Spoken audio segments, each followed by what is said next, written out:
তো হ্যালো বন্ধুরা, তো আবার একটা নতুন ভিডিও নিয়ে চলে আসলাম তোমাদের সামনে। তো এই ভিডিওতে আলোচনা করতে চলেছি ইস্ট বেঙ্গল ক্লাবকে নিয়ে। তো ইস্ট বেঙ্গলে যেটা নেক্সট ম্যাচ রয়েছে, তো সেই ম্যাচটা কিন্তু মুম্বাই সিটি এফসির সঙ্গে রয়েছে। তো তোমরা সকলেই জানো, তো মুম্বাই সিটি এফসির বিরুদ্ধে ইস্ট বেঙ্গলের সেরা একাদশ কেমন হবে, সেরা ফরমেশন কেমন হবে, কোচ অস্কার ব্রুজন কেমন দল নামাতে পারে মুম্বাই সিটি এফসির বিরুদ্ধে, তো তোমাদেরকে এই ভিডিওতে বলবো। তো ভিডিওটা কিন্তু গুরুত্বপূর্ণ হতে চলেছে। তো ইস্ট বেঙ্গলের একজন সেরা প্লেয়ার ইনজুরি থেকে ফিরলো, তো কোন সেরা প্লেয়ার ইনজুরি থেকে ফিরলো তো তোমাদেরকে এই ভিডিওতে বলবো। তো ভিডিওটা কিন্তু গুরুত্বপূর্ণ হতে চলেছে। তো পুরো ভিডিও দেখার জন্য কিন্তু অনুরোধ রইল তোমাদের কাছে। আর ভিডিও ভালো লাগলে অবশ্যই একটা লাইক করে চ্যানেলটাকে সাবস্ক্রাইব করে দিও ইস্ট বেঙ্গলের সমস্ত রকম আপডেট পাওয়ার জন্য। তো ইস্ট বেঙ্গলের যেটা নেক্সট ম্যাচ রয়েছে, তো সেই ম্যাচটা মুম্বাই সিটি এফসির সঙ্গে রয়েছে। তো সেই ম্যাচটা হবে 31শে জানুয়ারি। তো ম্যাচটা কত জানুয়ারি হবে? 31শে জানুয়ারি। তো খেলাটা শুরু হবে সন্ধ্যা 7:30টার সময়। তো ইস্ট বেঙ্গলের এটা কিন্তু অ্যাওয়ে ম্যাচ। তো মুম্বাই সিটি এফসির কিন্তু হোম ম্যাচ। তো মুম্বাই সিটি এফসির কিন্তু ঘরের মাঠে কিন্তু ইস্ট বেঙ্গলের প্লেয়াররা কিন্তু খেলতে যাবে। তো দেখো, মুম্বাই সিটি এফসিকে নিয়ে যদি আলোচনা করি, তো মুম্বাই সিটি এফসি যথেষ্ট ভালো দল। তো এই মরশুমে আইএসএলে যথেষ্ট ভালো খেলছে। তো পয়েন্ট টেবিলের একটা ভালো জায়গায় কিন্তু রয়েছে। তো Mumbai city FC versus Mohammedan, তো যে ম্যাচটা হলো, তো সেই ম্যাচে কিন্তু মুম্বাই সিটি এফসি কিন্তু জিতেছে। তো তোমরা বুঝতেই পারছো, তো যথেষ্ট ভালো মানের দল মুম্বাই সিটি এফসি। তো মুম্বাই সিটি এফসির ডিফেন্স নিয়ে যদি আলোচনা করি, তো দেখো ডিফেন্স লাইন অত্যন্ত কিন্তু শক্তিশালী ডিফেন্স মুম্বাই সিটি এফসির, যথেষ্ট ভালো খেলছে মুম্বাই সিটি এফসির ডিফেন্স। তো আক্রমণ ভাগও কিন্তু যথেষ্ট কিন্তু শক্তিশালী। তো ইস্ট বেঙ্গলকে নিয়ে যদি আলোচনা করি, তো ইস্ট বেঙ্গলের ডিফেন্স লাইন অত্যন্ত কিন্তু দুর্বল। তো মুম্বাই সিটি এফসির থেকে কিন্তু ইস্ট বেঙ্গলের ডিফেন্স কিন্তু দুর্বল। তো তোমরা সকলে জানো, তো ডিফেন্সের জন্য কিন্তু প্রতিটা ম্যাচে কিন্তু হারতে হচ্ছে ইস্ট বেঙ্গলকে। তো তোমরা বলতেই পারো, তো হিজাজি আর হেক্টর কিন্তু ভালো কিন্তু খেলতে পারছে না ইস্ট বেঙ্গলের জার্সি গায়ে। তো দেখো, দর্শকরা যেটা আশা করে ইস্ট বেঙ্গলের ডিফেন্সের কাছ থেকে, তো সেটা কিন্তু পাচ্ছে না। তো প্রতিটা ম্যাচেই ডিফেন্সের জন্য কিন্তু হারতে হচ্ছে। তো দেখো, বিদেশি ডিফেন্ডারের উপরে কিন্তু ভরসা থাকে দর্শকদের, যে বিদেশি ডিফেন্ডার ভালো খেলবে। তো সেটা কিন্তু করতে কিন্তু পারছে না এই দুই বিদেশি ডিফেন্ডার, হিজাজি আর হেক্টর। তো কেবিএফসি ম্যাচে যথেষ্ট ভালো খেলেছে হিজাজি। তো হিজাজি যদি কেবিএফসির ম্যাচের মতো খেলতে পারে মুম্বাই সিটি এফসি ম্যাচে, তো তাহলে কিন্তু ম্যাচটা কিন্তু জিততে পারে ইস্ট বেঙ্গল। তো যদি দেখো প্রতিটা ম্যাচে ভালো খেলবে তা না, তো কেবিএফসি ম্যাচে ভালো খেলেছে, হয়তো মুম্বাই সিটি এফসি ম্যাচে ভালো নাও কিন্তু খেলতে পারে ইস্ট বেঙ্গলের ডিফেন্স। তো ডিফেন্স অত্যন্ত কিন্তু দুর্বল। তো এখন এটাই দেখার বিষয় মুম্বাই সিটি এফসির বিরুদ্ধে ইস্ট বেঙ্গলের ডিফেন্স কীরকম খেলে। তো বিষ্ণুর কথা যদি তোমাদেরকে বলি, তো বিষ্ণু যথেষ্ট ভালো খেলছে। তো আগের ম্যাচে গোল করেছে, যথেষ্ট ভালো মানের প্লেয়ার।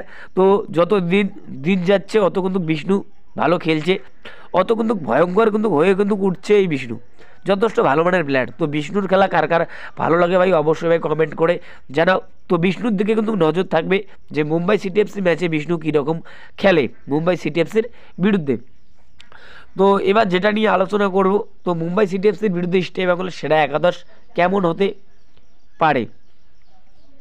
তো যে ফরমেশনটা নিয়ে আলোচনা করব, তো সেই ফরমেশনটা হলো 4-4-2। তো এই ফরমেশন নিয়ে কিন্তু আলোচনা করতে চলেছি এই ভিডিওতে। গোলকিপারে গিল, 4 জন ডিফেন্ডারে, রাইট ব্যাকে জ্যাকসন, লেফটে নিশু কুমার, 2 জন সেন্টার ব্যাকে, একজন খেলবে হিজাজি ও আরেকজন খেলবে লালচুংলুঙ্গা, রাইট উইডে বিষ্ণু, লেফটে বিদেশি প্লেয়ার রিচার্ড সেলিস, 2 জন মিডফিল্ডার পজিশনে, একজন খেলবে মহেশ ও আরেকজন খেলবে সৌভিক চক্রবর্তী। তো সৌভিক চক্রবর্তী যথেষ্ট কিন্তু ভালো মানের প্লেয়ার ভাই। তো ইস্ট বেঙ্গলের জার্সি গায়ে যে কটা ম্যাচ খেলেছে অসাধারণ খেলেছে। তো প্রতিটা ম্যাচে নিজের কিন্তু সেরাটা দিয়ে কিন্তু খেলে এই সৌভিক চক্রবর্তী।